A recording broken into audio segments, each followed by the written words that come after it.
Welcome back to SwitchCorner, my name is Alex and today we're going to be taking a look at Disco Elysium, the final cut on the Nintendo Switch. An award-winning RPG, was it worth the wait? And should you be parting with that cash? Well, hit subscribe if you love the Switch, as much as we all do here, join our growing family, and let's get started.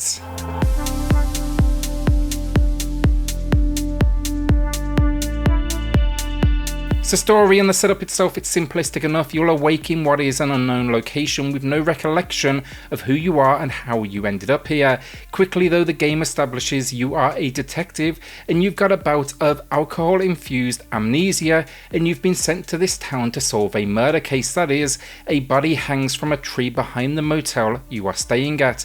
Now aiding you in this quest then will be Kim, another detective from a different precinct. So while that setup is simple, the writing is just incredible.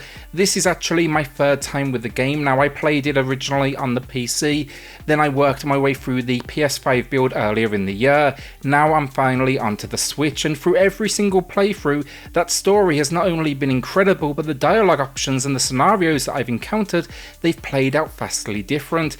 It's just expertly written, and that's a good thing because few games out there have the amount of dialogue this one contains. The story though, it just escalates from beginning to end, and while it's a relatively small, self-contained world, the huge cast is always unique and a pleasure to meet, and I could not get enough of the writing thanks to its balance of knowing when to take itself seriously and when to inject some incredibly dark humour. It is for sure though an adult one, not only from the amount of dialogue and exchanges, but the themes. It's not just murder, but love, sex, corruption, political, and then an overarching sense that you can shape your detective as you please with multiple choices and systems. As the game puts it, you can be a hero or an absolute disaster of a human being, and the story reflects this freedom as well. So gameplay on where to even begin, it's an incredibly well realised but complicated setup, so I'm going to be going over things at a very high level. The first thing I want to address though, and while this would perhaps typically belong in visuals, it absolutely works in handheld, which is impressive given the amount of text, and then it has all the sizing options you would ever hope for in the menus.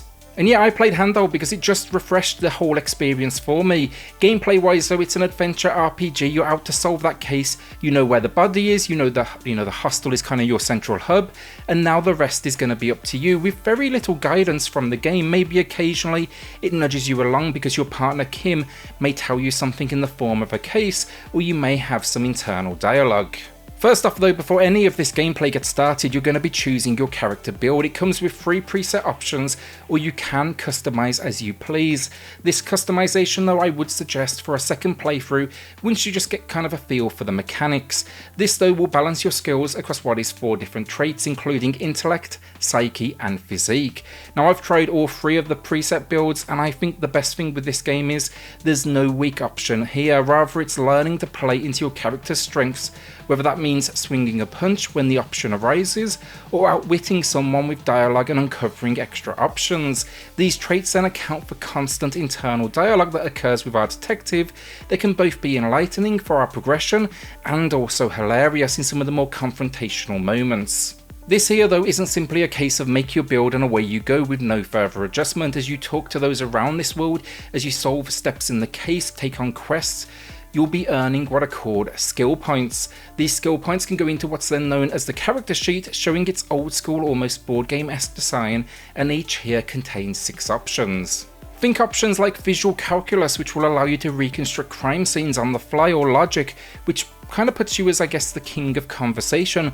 Maybe talking isn't your style though, you'd prefer, let's say, hand-eye coordination for that gun. A particular trait I always like to focus on then is endurance. It helps with our detective's morale. That's important though, because our detective essentially has 2 health bars, traditional health and then morale. Now there's no real action moments where it's down to the player control, but accidents and situations, they can hurt you for sure. An early example, a particularly uncomfortable chair in a tense conversation can take away a health bar, and conversations challenging you can impact morale. If you lose all the health or that morale, it's game over. So my big suggestion here, save frequently because it's going to happen a lot, and often it comes from nowhere. The screen, it will simply fade to black, and you might have had, let's say, a heart attack. If you're lucky, you just passed out and then the game goes on. All of these decisions though, this character building, it goes into what are called skill checks. You see, a big element of Disco Elysium is skill checks in conversation, and your success it's determined by a dice roll, a system that won't be for everyone, but the game lets you play at least smart by giving you the odds of winning the roll. There's a moment, I don't want to spoil the footage, in fact is relatively early in the game, but there's a pistol and I assigned a skill point as I had one spare to eye and hand coordination. I still failed at the shot I was trained to take, but at least I had the option here to improve my odds. The one element I've never really liked though, and it's almost the final part to character building, it's the clothing. Sure, some things, items in particular, they make sense, like a crowbar helps you get into certain locked away areas, painkillers will restore health, a bag will let you pick up junk to sell, but the clothing itself, it all plays a part on your character. So for example, your shoes, they're good for composure but bad for stability because the heels you wear are ridiculous. It might sound trivial, but each skill check is described as a type, so composure skill checks, you're going to be good, the shoes are good there. In other moments though, you're going to be taking them off. I've just always found it to be an awkward cycle of stripping down and putting clothes back on and so on. And with 12 item slots, it's kind of a lot to remember, so you're constantly scrolling through looking for what you need and what you don't. The final system is the thought cabinet. These are moments of internal dialogue that lead to status effects. It's essentially a skill tree where you can assign thoughts and learn them over time. The game plays out on what is a very slow moving 24-hour day, so you'll be going to bed each night after 9 PM. That's going to restore your health and morale if you can afford the bill for the hotel, that is. These reward you though with everything from skill points to buffers. Disco Elysium is, if you didn't realise this already, incredibly complex in its systems, but when they come together, they work to create something that is unlike anything I've played in years. It's a game of skill management, dialogue and exploration, and the strength here is in its confidence in its systems. Issues wise though, and we do have them, I've always loved the game, but it has a few glaring issues and some exclusive to the Switch. First, the game's famous for moments that kill you instantly with little to no warning, and if you didn't save recently, you can look forward to replaying everything leading up to that moment again. Sometimes you can even get stuck in a loop where you just can't avoid damage to your morale, so you need to do a little extra exploring. The transition to controller then, it's solid but not perfect. You'll move with the left stick and highlight objects and people with the right. It's not bad, but it definitely takes a little practice and it can sometimes get a little confused. Frame rate then is for the most part okay, but do expect it to fluctuate between 25 and 30 for most scenes, occasionally as low as 15 to 20. This isn't only location specific, but I actually found it was nighttime when the game gets a little more demanding with its lighting effects, and yeah, the main one was probably the hotel. Kind of turns into this bar nightclub of sorts. We also then had hard crashes as well, not a huge amount, but I suffered I'd say 4 or 5 on my playthrough. Typically though, they followed an autosave moment from the game, which seems to be the root cause, so I did not lose any progression. The final issue, Disco Elysium, it sucks you into its world so quickly, and the exploration is, gonna say it again, incredible. But on the Switch, every time you transition from area to area, there's load screens. Now they're on other platforms as well, on the PS5 and on Steam I had maybe anything from a few seconds to maybe 5 or 6 seconds. On the Switch they are extended, and it for sure impacts immersion, as I found they could often be 15 to 20 seconds at a time, so it's something you're going to be seeing a lot. They are particularly frustrating though when you go to the wrong place and then you need to backtrack. Now I know that was a fair few complaints, but I want to say here I'm a huge fan of Disco Elysium. Ever since it was announced, I've been excited for it. I pre-ordered the crazy IM8-bit $300 edition, and I've spoken to it a ton on the channel. I just want to add here though, my big question at the time was, how the hell are they going to get this thing running on the Switch? And I gotta say, issues and all, it's still seriously impressive gameplay wise, what they've achieved.